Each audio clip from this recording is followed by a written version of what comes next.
आज आपने लगता है chief of the army staff का खिताब नहीं सुना।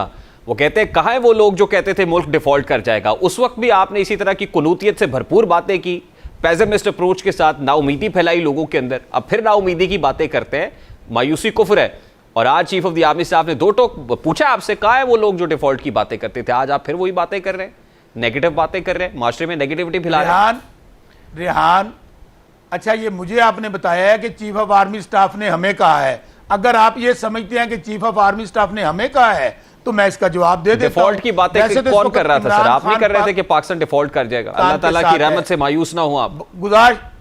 खुदा का वास्ता है सर, माशरे के अंदर इस तरह की पेसिमिस्ट अप्रोच के साथ नाउमीदी और नेगेटिव बातें करके लोगों को परेशान ना करें सर। लोग पहले ही बड़े परेशान हैं जी। मैं आपको बता रहा हूं, आज chief of the army staff ने बड़े दो टोक अंदाज में ये बात कर दी है। मैं तो आपको सिर्फ खबरदार कर रहा हूं। मेरी बात सुन लेना। बस साहब, अस्सलाम वालेकुम, बहुत बहुत शुक्रिया आपके वक्त के लिए। बस साहब, फौज का अपना एक मैकेनिज्म है। जनरल फैज का जो मामला है वो जो है कोर्ट मार्शल का है और फील्ड जनरल कोर्ट मार्शल हो रहा है, इंटरनल मैकेनिज्म है। उसके अंदर ये कहना कि ओपन ट्रायल करें, ये तो बड़ी अजीब सी बेढंगी सी बात लगती है। रेहान भाई, बिल्कुल अगर उनका कोर्ट मार्शल का मामला है तो इंटायरली ये फौज का अपना मैकेनिज्म है और वो जाहिर है को अपने असूल के मुताबिक करते हैं। लेकिन बात ये हुई है कि जब इमरान खान साहब से ये पूछा गया कि आपको उनको, वो हुकूमत कह रही है कि हमारे पास सबूत मौजूद हैं कि जनरल फैज़ का 9 मई से तल्लक है और आपके साथ कनेक्शंस हैं। उस बात पे इमरान खान साहब ने कहा कि मैं मुतालबा करता हूं कि इसका ओपन ट्रायल किया जाए। ये उनका आज का मौक़िफ़ नहीं है। नहीं, लेकिन आपको याद है कि जब 9 मई हुआ था हुकूमत के साथ तो सर कोई ताल्लुक नहीं है ना। जनरल, दोबारा मैं आपको क्लियर कर देता हूं, एक तो आपकी आवाज़ बहुत कम आ रही है, मुझे शोर बहुत ज़्यादा है। जनरल फैज को जिस दिन गिरफ्तार किया गया था, ISPR का एक प्रेस रिलीज आया था कि जी सुप्रीम कोर्ट के कोई एक स्मार्ट सिटी के इश्यूज हैं, उसके ऊपर अरेस्ट किया गया है। दूसरा पार्ट उनका यह था कि उन्होंने रिटायरमेंट के बाद कुछ वायलेशंस की हैं जो नहीं कर सकते थे।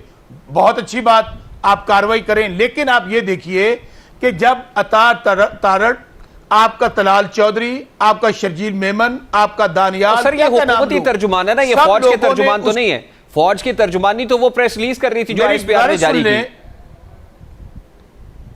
रेहान भाई, मेरी गुजारिश सुन लें। जब उन्होंने आकर ये बयानात देने शुरू कर दिए कि हमारे पास एविडेंस मौजूद है, हमारे पास सबूत आ चुके हैं कि जनरल फैज का तल्लक 9 मई से है, बहुत गोल्डन अपॉर्चुनिटी है भाई। हम उनसे कह रहे हैं कि आप जुडिशियल कमीशन बनाएं, दूध का दूध पानी का पानी हो जाएगा।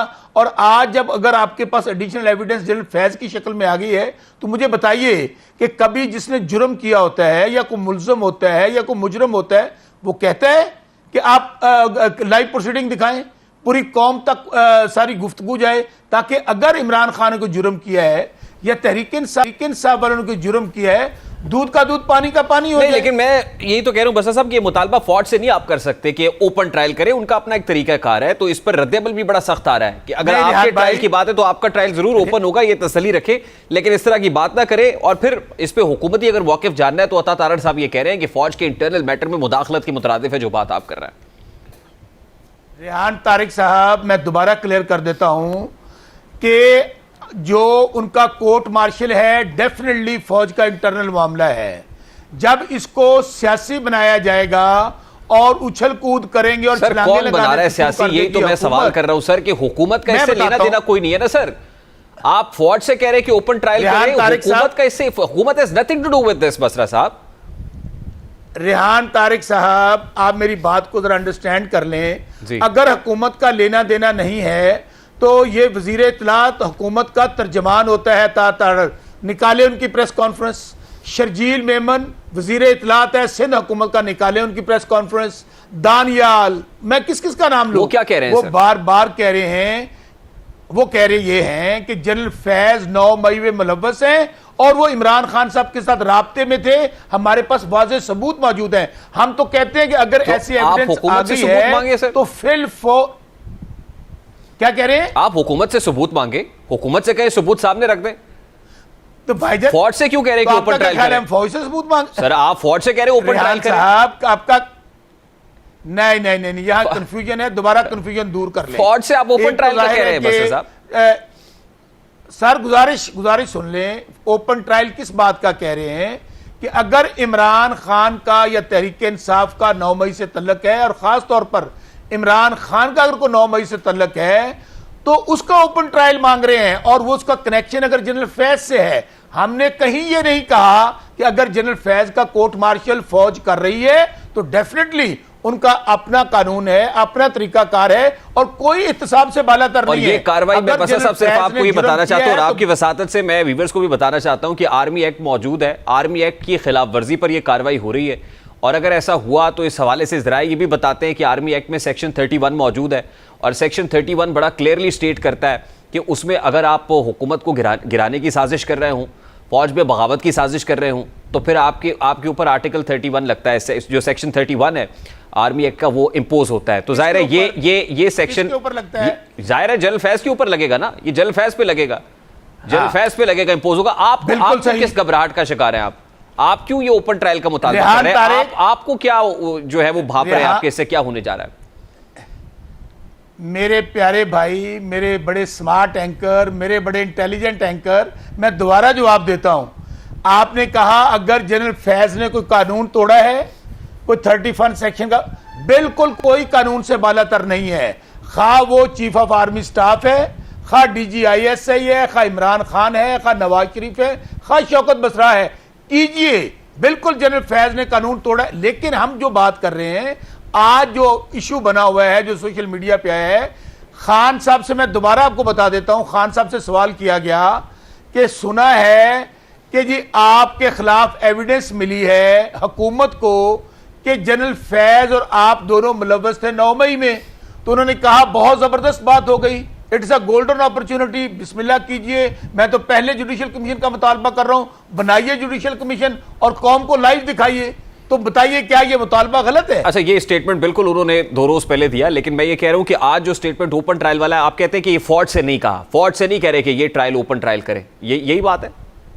No no no no no no, absolutely not, absolutely not. अब हर बंदे की अपनी ख्वाहिश है, हर बंदे की अपनी सोच है, हर बंदे का फौज से बिल्कुल हमने फौज से ये नहीं कहा, बिल्कुल ठीक। अब आगे चलते हैं। फौज से नहीं कहा, हाँ ये मैं लेकिन एक बात कह रहा हूं, हम जो बार बार कह रहे हैं, जो हुकूमती जो फॉर्म 47 के नमूने हैं, जिस तरह से वो उछल कूद कर रहे हैं और कह रहे हैं हमारे पास सबूत मौजूद है, तो हम फिर कह रहे हैं कि जनरल फैज बहाना है, इमरान खान और तहरीक इंसाफ निशाना है। वो तो जाहिर है जब हुकूमत सबूत रखेगी तो उस पर बात भी हो जाएगी, जब कोई एविडेंस आएंगे तो उस पर बात भी होगी। अभी तो सारी स्पेकुलेशंस है ना, अभी तो कार्रवाई चल रही है। ये आज आपने लगता है chief of the army staff का खिताब नहीं सुना? वो कहते हैं कहां है वो लोग जो कहते थे मुल्क डिफॉल्ट कर जाएगा? उस वक्त भी आपने इसी तरह की कुनूतियत से भरपूर बातें की, पेसिमिस्ट अप्रोच के साथ नाउमीदी फैलाई लोगों के अंदर। अब फिर नाउमीदी की बातें करते हैं, मायूसी कुफ्र है। और आज chief of the army staff ने 2 टोक पूछा आपसे, कहां है वो लोग जो डिफॉल्ट की बातें करते थे? आज आप फिर वही बातें कर रहे हैं, नेगेटिव बातें कर रहे हैं, माशरे में नेगेटिविटी फैला रहे हैं। रेहान, अच्छा ये मुझे आपने बताया है कि चीफ ऑफ आर्मी स्टाफ ने हमें कहा है। अगर आप ये समझते हैं कि चीफ ऑफ आर्मी स्टाफ ने हमें कहा है तो मैं इसका जवाब दे देता हूं। डिफॉल्ट की बातें कौन कर रहा था सर? आप नहीं कर रहे थे कि पाकिस्तान डिफॉल्ट कर जाएगा? जिन्होंने कहा था, जाहिर है जिन्होंने डिफॉल्ट की बातें की थी उन्हीं को कहा होगा ना सर। अच्छा बात तो सुन ले मेरी, अब आपने सवाल कर लिया ना। पहली बात तो यह है कि पाकिस्तान का दिवालिया होने की बात आपके जितने मुआशी एक्सपर्ट्स हैं उनको निकाल ले, सब कह रहे हैं दिवालिया हो चुका है। इसको भी छोड़ देते हैं, हम फिर कह रहे हैं कि पाकिस्तान में इस वक्त महंगाई, बेरोजगारी, अमनो अमान की सूरत हाल बांग्लादेश से भी ज्यादा खराब है। मायूसी फैला आप मुझे बताइए कि इस वक्त, हाँ जी क्या कह रहे हैं? मायूसी फैला रहे हैं सर, आप मायूसी फैला रहे हैं ऐसी बातें करके। मायूसी ने, सुनिए एक बात बता दूं, हमारा जीना और मरना, सुन तो लें, मायूसी वो फिर मायूसी कुफर है हमारा जीना और मरना। सर अल्लाह ताला की रहमत से मायूस ना हो आप, गुजारिश खुदा का वास्ता है सर। माशरे के अंदर इस तरह की पेसिमिस्ट अप्रोच के साथ नाउमीदी और नेगेटिव बातें करके लोगों को परेशान ना करें सर, लोग पहले ही बड़े परेशान हैं जी। अगर आपने मुझे बुलाया है तो मेरा मौक़िफ़ तो ले ले मेरे भाई। सर मैं आपको बता रहा हूँ आज chief of the army staff ने बड़े 2 टोक अंदाज में ये बात कर दी है। मैं तो आपको सिर्फ खबरदार कर रहा हूँ। मेरी बात सुन लेना, आपका चीफ ऑफ आर्मी स्टाफ है, वो हमारे भी चीफ ऑफ आर्मी स्टाफ हैं। अच्छा। इमरान खान 95 पाकिस्तान को रिप्रेजेंट करता है। वो ये कहते हैं ये मुल्क भी मेरा, ये फौज भी मेरी। वो कहते हैं मेरे से ज्यादा फौज की मुल्क को जरूरत है। बात यह है मेरे भाई, इस वक्त हालत यह है कि महंगाई, आज आप अपने हालात देख लें। आप आटा, चीनी, घी, दाल, पेट्रोल, डीजल, सुई गैस, भाईजान कभी आप बाजार में, असल में ये जो हुकूमती टोला है ना, जो फार्म 47 के नमूने अपनी पैसे जेब से खरीदने तो जाएं, पता तो चले इनको, वजीर आजम को और वजीरों को, कि किस पाओ बस सर, आप फिर वही बात कर रहे हैं, वही हम- नाउमीदी की बात कर रहे हैं। मुझे ब्रेक लेनी पड़ेगी सर। अब I have to wind it up here. Basar साहब, शौकत बसर साहब, पाकिस्तान तहरीक इंसाफ के रहनुमा, let's take a break. Break के बाद आएंगे, जरा हुकूमत से बात करते हैं, हुकूमत क्या कर रही है। एक ब्रेक।